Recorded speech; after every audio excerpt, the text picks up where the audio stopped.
Hey, what's up, everybody? Welcome to the Simplified Church podcast. Man, I'm excited that you guys are here. We're ready to have a really good time here in the studio today. We have what I think is going to be a super fun conversation. Man, talking a lot about next year, a lot of plans being made, budgets being set, meetings being had, all on the while of trying to execute Thanksgiving, Christmas, and making sure that New Year's sermon series is polished up and on deck, ready to come out the new year swinging. We know that a lot of you are busy with that, but we want to talk about some outreach. Like, how do we get successful with our outreach in 2025? How do we become more strategic with that? How do we become unique with that in a way that maybe introduces our people and introduces our community to some fresh opportunities to get to know each other, to minister to each other, and how to get into some spaces that maybe we don't traditionally see the church show up in. So I think it's going to be a fun conversation. I can't wait to get into it. I got to check out on my guy, Greg, here, because as always, I'm joined with, just really the most dynamic, the most intelligent, most gifted of all podcast hosts in the business with my man, Greg. How you doing, buddy? You're looking good, man. You're looking kind of festive over there too. I like it. Yeah, man. I'm good. Trying to wrap up a few things before putting the turkey on the smoker and getting things blowing and going for Thanksgiving. I've already got my stretchy pants laid out and excellent and ready to go for Thursday. But yeah, no, things are good. Coming on the upward climb of the holiday season. Yep. But yeah, looking forward to being able to celebrate. I know, we're getting close to the kickoff of all things Christmas, so that it now is acceptable to watch on multiple days. Die Hard, because it is a Christmas movie. It is a Christmas movie. Super excited about. We've talked about this. Everybody knows. Yeah. Excited for that being, acceptable behavior. Just looking forward to getting to celebrate. Gonna, make my office a little bit more festive in the next day or so. Cause I appreciate that. Thank you. It's looking pretty dreary back there. Hopefully this next week, it'll get a little more Christmassy. And we'll be ready to go. But man, how are you? Man, I'm good, but I'm perplexed in this moment. I want to answer your question with clarity, but I'm perplexed. Is that like an 8-foot Hershey bar on your shelf back there? It's not quite. It is the 5-pound Hershey bar. You have a 5-pound Hershey bar in your office. Is that just the sleeve, or is it still in there? No, it's just the cardboard and the sleeve. What happened to the chocolate? It was eaten long ago. Was that you? Did you do that? Oh, no. Some friends got that for me when they were at Hershey, Pennsylvania a number of years ago. Yeah. And we had to pawn it off on people. Yeah. You need to take some of this. Take some of this. Take a lot of it. 5 pounds of chocolate. Yeah. Boy, they should just call that thing the Type 2. You know what I'm saying? Yes. Like when you go pick it up and they ring it up, it just rings up, says Type 2. Yeah. Yeah, that thing is awesome. With a picture of Wilford Brimley. Yes. You've got diabetes. Yeah. Check your blood sugar. As soon as you open it, just a bunch of little white mustaches fall out. That's great. So fun fact, Hershey's chocolate bars, they come pre-scored in those little squares. Mm-hmm. Do you know what the technical term is for a little chocolate square of Hershey's? You know what it's called? I do not. It's called a pip. P-I-P. It's called a pip. You learned it here, fun folks. Little fact right there. It is. You learned it here. Yeah, thanks for listening, guys. Hope you have a great week. I feel like we've done all we can do here. We've educated the masses. That's right. Use that for outreach. Yeah, there you go. Just walk up to strangers in a park with a chocolate bar. Everyone knows that works every time. That's right. But just the one piece. Just the one piece. Can I give you a melted pip? You have to come. You have to come to church to get the rest. Yeah, if you want the rest of these pips, you know where to find me. Here's a card. It's a bunch of gross chocolate greasy fingerprints all over the invite cards. Good grief. Yeah, man. Please don't do that. Belay that order. Yeah. Man, I'm good, dude. I love this time of year. I love turkey season. I love Christmas. I love these things. Inquiring minds have to know what's the scorecard on the number of pumpkin pumpkin spice lattes that you've had so far this season? I'm making healthier choices coming into this time of the year, and so it's been a little bit less than previous years, but I still think I'm north of a dozen. All right. But I'm getting them, like the skinny PSLs For sure. So the less sugar, the better milk, all that kind of jazz, the sugar-free kind of stuff. So the taste isn't the same, but the spirit is strong. So I appreciate that. So which day do you turn over and step away from the pumpkin spice and go to the peppermint mocha? Well, it's the day they take it away from me is when that happens. Okay. The day they say, "Oh, sorry, we don't serve that anymore."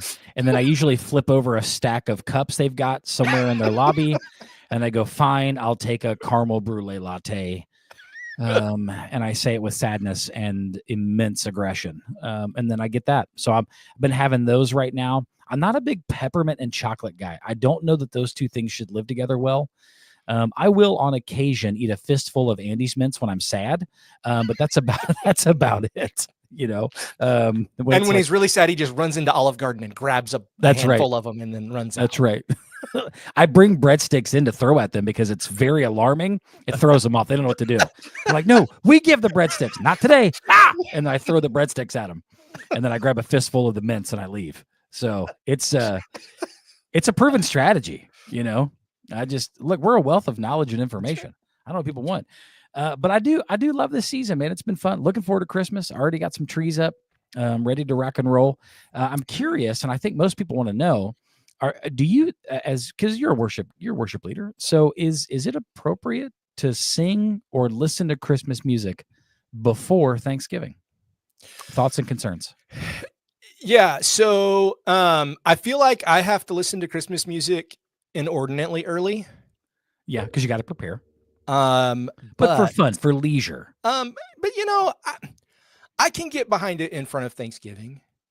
Yeah, I can too. I don't know what the problem is. People get all up in arms. I think that'd be fine. And especially your folks who are all about Sleigh Ride and Jingle Bells. Like that was a Thanksgiving song. So you can listen to those before Christmas. See, and that's what people understand. Like some of these Christmas songs are kind of weird too. Like talking about there'll be, scary ghost stories, well, and like marshmallows and stuff. I mean, I don't know. It's a weird Christmas, but I've never told a ghost story at Christmas. But some of these songs just, I don't know. I think sometimes we try to force. Like we want our little holiday segmented out. And we want Thanksgiving before Christmas. But I'm a firm believer that the turkey tastes exactly the same whether or not the tree is up. So that's kind of how I feel about it personally. But I had to meet my wife halfway on this, and so what we decided is we would decorate the basement for Christmas, but not the upstairs because we're hosting Thanksgiving. Okay. So I went halfway on it, but I've been listening to Christmas music since the second week of November, and I'm feeling pretty good about it.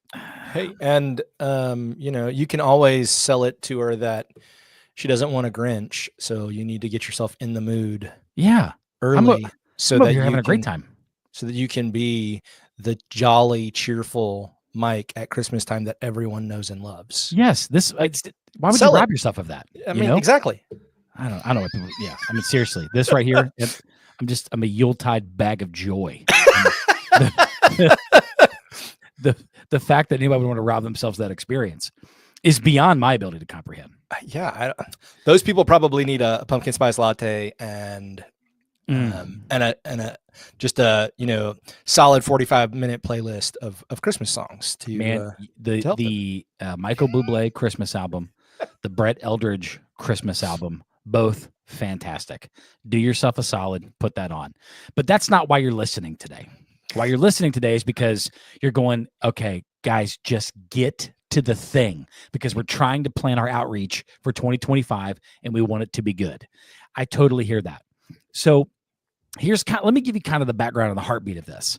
I think for so many churches, at least the experience I've had over the years, especially in the past, is we often think of outreach really in terms of just kind of like it worked once or twice, or it worked a handful of times. And so we just kind of fall into this rut of pragmatism of like, well, we've always kind of done it that way. We're going to keep doing it that way. And we'll just keep trying to force that round peg in a square hole, hoping that at some point something will stick or reignite like it used to. You know what I'm talking about? Mm-hmm. Churches do this all the time, not just with outreach, really with a lot of programs. Like, for sure, if you still have a basement in your church and it's full of old couches, I think you know what I'm talking about. You know what I'm saying? Like, this is not foreign to us, especially, you know, for those of you that are in full-time ministry. But when we think about outreach, we have to be willing to each and every year kind of enter into it with a fresh set of eyes and a fresh set of expectations and outcomes. We talk a lot about that. Talk a lot about processes and outcomes and things like this on the show, because these things matter in your overall preparation so that your church can continue to make more and better disciples as they go along. But what we're going to do is kind of talk through 5 specific things today that I think can be super helpful in reframing and kind of reimagining outreach to make it more successful as you go into 2025. Now, some of these I'm going to advocate for that I think, you know, you may look at your particular church calendar or your particular church's strategy and go, man, we've been doing that. It feels kind of tired. I want to urge you to not walk away from it completely, but rather bring it back onto the table and reimagine it a little bit. So first and foremost, Greg, from your church's perspective, as a guy sitting in the trenches regularly, when your church thinks about outreach, how is that formulated? Do you guys have like an outreach committee? Do you have an outreach team? Do you have someone who's kind of coordinating that? What's the overall structure for it? Yeah, so we kind of do a little of several of those things. At this point, we don't have someone specifically tapped with outreach as a large function. Sure. But like we have a team of folks who they're focusing their attention on serving and engaging and reaching out to the school. Oh, and cool. Yeah. To teachers and faculty and that kind of thing. And then like around big things, like I was just working on before we jumped on today, I just got invite cards from the printers and posters to go in the floor signs to display those invite cards for folks to grab and reach out and invite their friends to come, you know, for our Christmas Eve service and for our new Advent sermon series that starts on Sunday and all those kind of things. Yep. So most of that kind of stuff happens, at least it starts with our staff. Yeah. And then filters down. We, you know, bring folks into our team and to say, hey, here's what we're trying to do. Can you help us with this or with that? Yeah. Which is probably a pretty standard like structure for a lot of churches. You know, I think a lot of churches feel like that the vast majority of brain power behind outreach typically starts at the top. Right. You know, now what I will say is we do still have some kind of uncertainty maybe in the minds of some of our people because we have shifted away from that traditional model of like having outreach nights. Okay. You know, hey, on Tuesday night we go out and we go on visitation and we you know, invite people to come. And not that that's categorically a bad thing, but just like in our community, it like people come in, you know, from work, they open the garage door, they pull their car and they close the garage door and they don't come back out unless they need to go somewhere. Exactly. And they really would prefer you not to knock on their door. Yep. And so we've got some folks who still have that kind of holdover and wish that we would go back and do that. And so we've tried to encourage them by doing some things like invite cards. Hey, if you want to go invite your neighbors and knock on doors, do that. Here's a card that'll help you do that. Yep. And so trying to kind of have the best of both has kind of been our attempt. But at the same time, I would love to have some more folks who would say, hey, could we plan some more community, you know, engagement, outreach kind of stuff? You know, absolutely. Let's do it. Yeah. It's just a matter of how and like, what's the best way to do that? Right. And it kind of honors the overall context of the community that your church is trying to reach and serve. Right. It has to fit. I'm still of that mindset that anytime there, like my doorbell rings and it's not someone I'm expecting, I'm met with two strong emotions, panic and anger. And I don't Right. know why, but every single time it's like, okay, who could that possibly be? And why on earth are they here? Right. And it's rarely a good surprise. It's usually someone trying to sell me internet, or trying Or to trick Windows. or Windows, or like, can I take a look at your roof? No, get out of here. Or trying to trick my wife into signing us up for some sort of energy savings plan, which has happened before. So that was a fun phone call. We're working through that. Yeah, we're still trying to get past it. But like, I think it's really important when we talk about outreach that we talk about outreach that really matters to the people Mhm. you're trying to reach. And so you have to be willing to not, again, try to force that where it's like, well, this has worked in the past, it's worked for us, and that's how we got here. And there just needs to be a good level of exegetical work that goes into understanding the makeup of your people. Right. And that's why we tend to trust our leadership in that, because they tend to try to put the work in so that they can help you by giving you the right tools so it makes sense. Now, that being said, one of the things I think can still be super effective in thinking about outreach for 2025 is hosting community events on your campus. And I think this is where we have an opportunity to get really creative with that. The idea is, how do we create some events? And again, we don't want to overload our calendar or overload our people. But we look at the calendar and say, man, we're gonna put 3 targeted events on the calendar that are designed around kind of reaching the broader community and providing this really inviting atmosphere so that people can actually connect with each other, Right. where conversations can occur. Because that's when outreach becomes fun, it becomes meaningful. A lot of times we put on events that are designed to get people to kind of like run through like the gauntlet of like, oh, we're hosting a fair, and so here's tickets, here's games, here's this.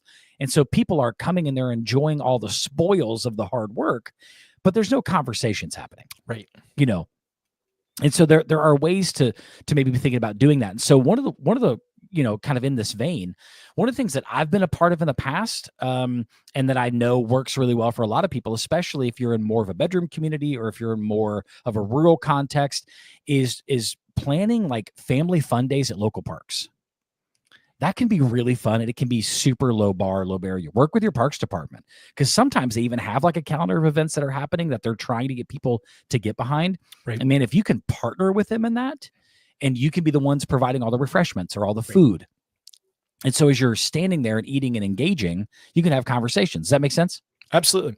And I would say, like, I don't know about what it's like for you guys, but like pickleball has taken off. It's bananas around in our area. And so like there are always people trying to plan like pickleball days. And whatever. And so yeah, like you say, just being able to partner with the local department to say, hey, we'd like to do something on this day. What could we do? How could we come alongside and leverage the stuff that you guys have, but also provide opportunities to, hey, we're gonna have hot dogs and snow cones and whatever, and we're just gonna talk to people while we play pickleball, or while kids play on the swing sets and whatever. I think that's a fantastic idea. And man, I don't know if people have the capacity to do this, because it is a much larger church, but there's a very large church that's not too far from my house that they had this big, kind of front acreage of property that wasn't really attractive for parking lot, or because it was kind of close to the road. And so like that, but it was still a good chunk of land. And they just spent kind of this last season completely redesigning that area. They put in 2 full-size pickleball courts, caged. They're super nice, and 2 little league football fields that are like astroturfed. Cool. So they can host like, and again, it's a good sized chunk of property, but its location, kind of lent itself for, what do we do with this? We could make it more parking, I guess, but they did something totally different. And literally I drive by it all the time. And up until like when it's gotten kind of like more cold, there's been people there every day. That's every day utilizing it. And I'm like, man, that's fantastic. What a great community outreach. For sure. And so they have people out there at different times engaging with those people. which is super neat. So I'm a big believer, man, in doing stuff that invites people onto your campus, gets people there where you can have meaningful conversations. I think another thing that you can do is, utilizing kind of common shared spaces, public spaces for like, live music, concerts, hosting, open mic nights, things like that. And there are so many venues that are always looking for music lineup that if you have people in your church that are, musically talented enough that are willing to do songs that maybe aren't church songs, but are, appropriate songs, and you can send a small crew of people to just connect with people in that space, and again, this gets a little dicier depending on your church context, but bars are always looking for people to come in and do music. And so, man, what a great way to go. And, people love to sit, listen to music. They like to have a drink. You don't have to participate in that if that makes you uncomfortable, but you can definitely go sit and enjoy that music, have yourself a Diet Coke, and just start connecting and talking with the people around you. Sure. And it's like, oh, man, where's this, gosh, this guy's great. Where's he from? Oh, this dude, yeah, he plays at our church, man. He's really, really good. Oh my gosh. Where do you guys go to church? You see, like that's so like non-forced and it's so easy. But I love that. Also on the larger scale, again, parks departments are always looking for creative ways to get people out to utilize those public spaces, right? And say, hey, we'd love to put together a concert series for you guys. We'll book 3 or 4 bands.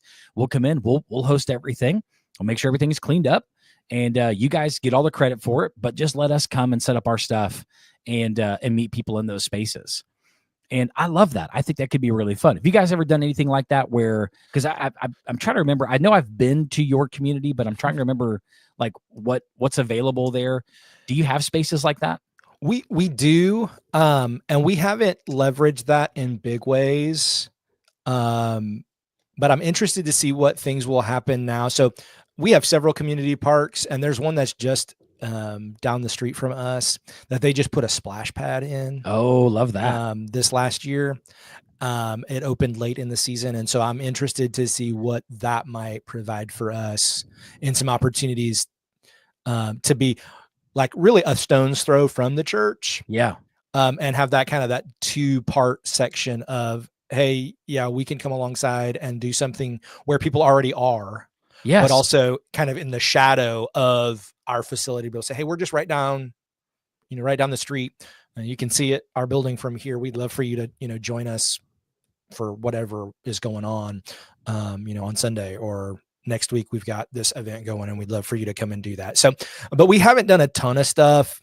We've tried to do most of our kind of community engagement and involvement stuff more on the service side. Sure. So like trying to find ways to meet needs of folks in our community or different organizations in our community, that kind of thing. But I love your idea of trying to say, hey, what could we do to partner with the local park system to host something in one of their venues? I think that's a great idea. Man, I had a buddy of mine that they had this really kind of fun and simple, but I thought very brilliant little strategy that like in the super hotter months that, July, August, they had a big splash pad that got put in, like multi-million-dollar park and splash pad, the whole deal. And they picked one day of the week, and they said like on Tuesdays from like 10 to noon, when all these little kids are out running through there, they'd roll in. They had a really cool little trailer, and they had coolers full of like those icy pops. Mm-hmm. And they had like the big Gatorade, 10-gallon, jugs of lemonade and water.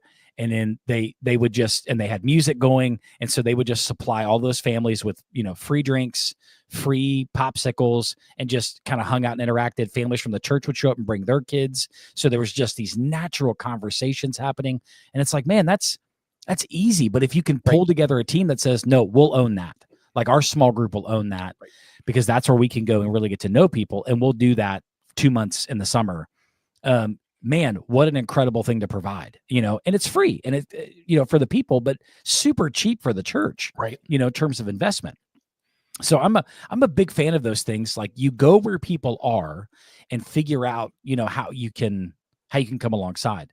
Sometimes parks are trying to host movie nights in the summer, and they're looking for, corporate sponsors to pay for that. Man, as a church, you could say, we're buying all 3 of those. and we'll bring the popcorn, we'll bring the hot dogs. You guys show the movie, you guys get the credit for it. Just let us out there. We strap on our t-shirts and we just have a great time connecting with people. Right. Super easy. Another kind of a third way to kind of make outreach a little more strategic and successful in 2025 is think about kind of putting together small groups for targeted outreach. And this is what I mean by that. Think about the amount of nursing homes or assisted living facilities that exist in your community. Think of what it would look like to, again, you're talking about that kind of meeting the needs, going out and being where people are, but really serving a population of people that, man, it's a challenge for them sometimes to get out, or they can't get out, but still they don't need to be forgotten. And so that's a great way to do outreach that doesn't always translate to like people coming back onto your campus, but it's targeted. Right. The idea is we're being the hands and feet of Jesus to people that are a more forgotten, part of our population. And we go there, organizing big community cleanup days. And I've been a part of those in the past where you get out and you can help organize that to say, hey, we're going to do a big cleanup day. We're going to organize with businesses, schools, churches in the area, and we're going to get out there running food drives, things like that, things that are, they're very mission driven. They're very mission driven. But what happens with that is when you start inviting people to say, hey, we're doing a big cleanup day in this community, and I've been tasked with, I need to come up with a team of 3 people or 4 people. Would you join us on that day? And sometimes you'd be surprised how many people are willing to say, yeah, I'll get in on that. And so as you go through the process of cleaning and they get their shirt and they're doing the big trash pickup or whatever they're doing, then, as a church, you can say, hey, we're hosting at our shelter or we're hosting at our property. We got a couple of food trucks coming by. And so after we're all done here, you guys swing over, get yourself some free tacos and some soda and hang out. And, again, you've met a big need, you've done some community outreach, and you've gotten people to come back to your campus to continue those conversations. I love those kinds of things. And that's kind of what I hear you talking about too, is, meeting specific needs where they are. Where have you seen that play out?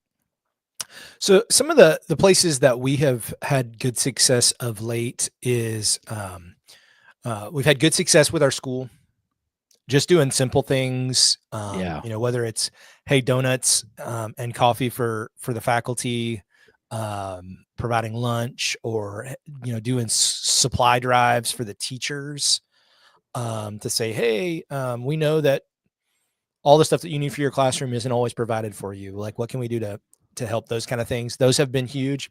But also trying to partner with, we have a couple of different groups, one in particular that helps with foster families. Oh man, and so that's big. So tried to come alongside, like it was the spring before, we were able to come alongside and do some preparations in a house for a foster family who were getting ready to get another foster kid, but they needed a space to be finished in their house to be able to accommodate that new child. And so we were able to come in and do some of those kind of things, do some other cleanup for them that they could have done, but it would have taken them, weeks and weeks to do, that we were able to come in and do in one day. That's awesome. And so things like that, to just be able to engage, again, very specific, very targeted. And in that particular case, knowing full well that the impact was going to be long-term on that child. That family was actively involved in another church, but being able to help build those relationships and to provide that space for that kid was huge for us. Oh man, I love that so much. And even if you think about too, the amount of stress that a lot of these social workers are under, being able to come alongside, like whatever your local, Child Protective Services or Department of Jobs and Family Services or whatever that looks like for you, that kind of local office, coming alongside and just doing kind and generous things for those people, that has a huge ripple effect for your church. For sure. Huge ripple effect. I was a part of a church one time years ago that they used to open their building for foster care training classes because they were struggling to find places to meet. And so they said, hey, you guys can host your training classes here. And anytime they had one like scheduled to come in, somebody from staff or someone from that outreach team would come in. welcome everybody, and would provide every night that they were doing training classes, would provide, refreshments and like, snacks and that kind of stuff. And just talk to people, just connect. And it gets people onto your campus that may not even be a part of a church at all. Right. And now they see the church as a partner. Right. They're like, oh man, you guys are partner. Like, that's really cool. And so there are so many, whether it's teachers or faculty or social workers, there are these segments of people in our community that are trying to serve the community, but are just stretched so unbelievably thin that the church could just go, all right, here we are, we're here for you, and like throwing a Christmas party next year for all social workers and guardians, like foster care parents, all of these people, man. You just put the word out there and people come, right? And I just think that kind of stuff is super important, and I know it's close to God's heart, so why not do that? And I've got one more for us before we kind of wrap up, and this one I think is kind of interesting. And I think it takes a certain person or a certain group of people that have they got to have the Constitution for it. They definitely have to be able to follow through with it, because I think if you start it and you don't finish through, it definitely doesn't bode well. But I think if you could have some people in your church identify, like, where are the third places that exist in our community where people tend to gather and sit and kind of do life, whether that's a coffee shop, a popular restaurant, a patio area, and try to partner with them in some way. But a lot of times, like a big coffee shop, they will allow like small groups to meet in there for like book clubs and things like, because they want people there, So even hosting like a really intro level Bible study, or like faith question study, or like introduction to like a Christianity Explored, things like that, where you just kind of post and advertise, run some Facebook ads, some promotions, and just say, hey, sign up for this, I'll buy all the coffee. So they definitely, we're taking care of the coffee shop. We'll buy all the coffee, but we're going to come in here, and for the next 3 or 4 weeks, we're going to gather one night, and we're going to sit and we're just going to have some discussions. So no matter where you are on your faith journey, or if you're interested, or you're just kind of curious, like what could this possibly be? Right. That can be really, really fun. Yeah. If you remember this, man, there was a big trend. It's been several years, and I really haven't seen a church do it in a long time, but pub theology was kind of a popular trend, where these guys would host like these big, like, open theological forum discussion nights at a bar. And I always thought, like, man, that was super edgy, but I thought that was very creative. And I've seen churches be successful with that in the past. But again, not every church is going to go for that. It might be more of a coffee shop, might be more of a McDonald's, on a Tuesday morning.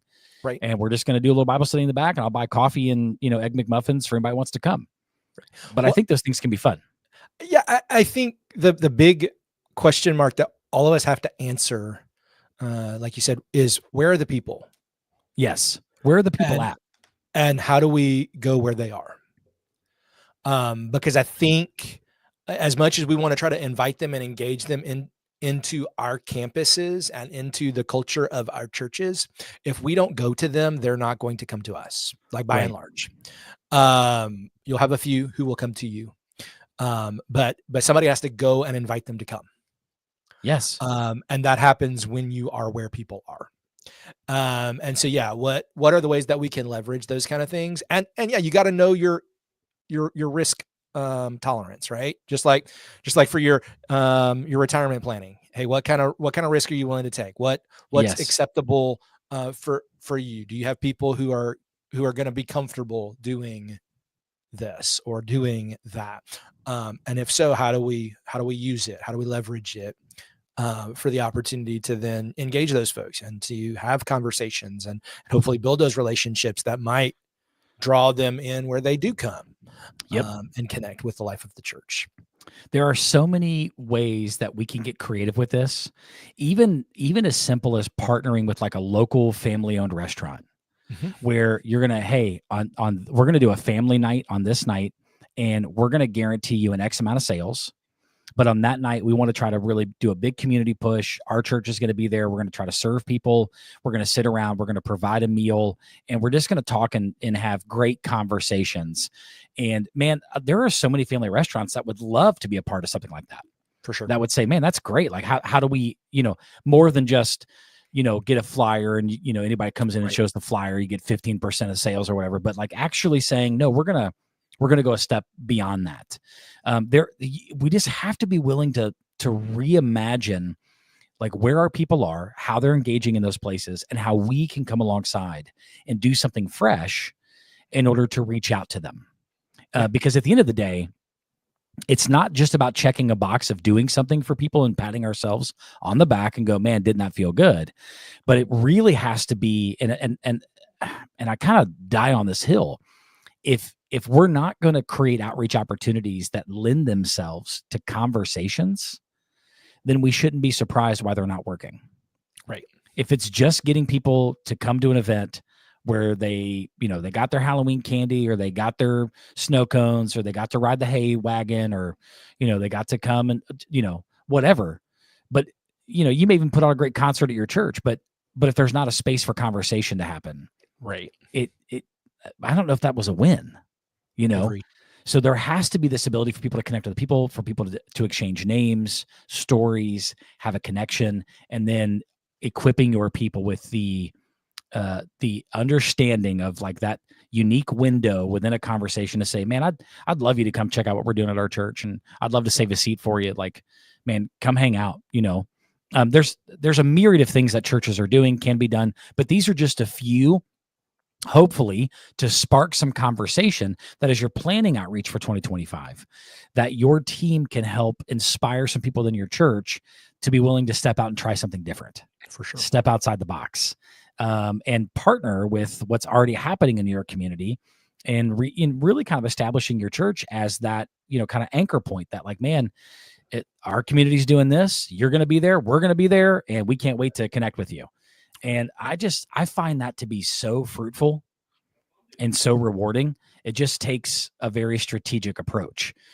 So these are, again, just a few things to kind of help spark some conversation. We want you to have a fantastic outreach calendar and strategy for 2025.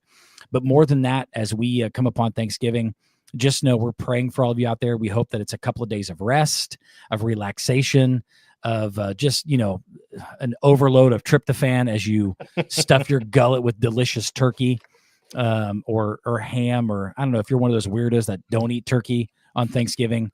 Praying for you specifically. If you're not eating turkey and pumpkin pie on Thanksgiving, what are we even doing?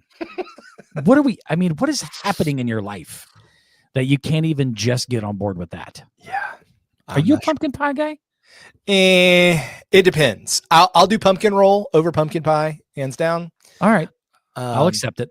I'll accept that.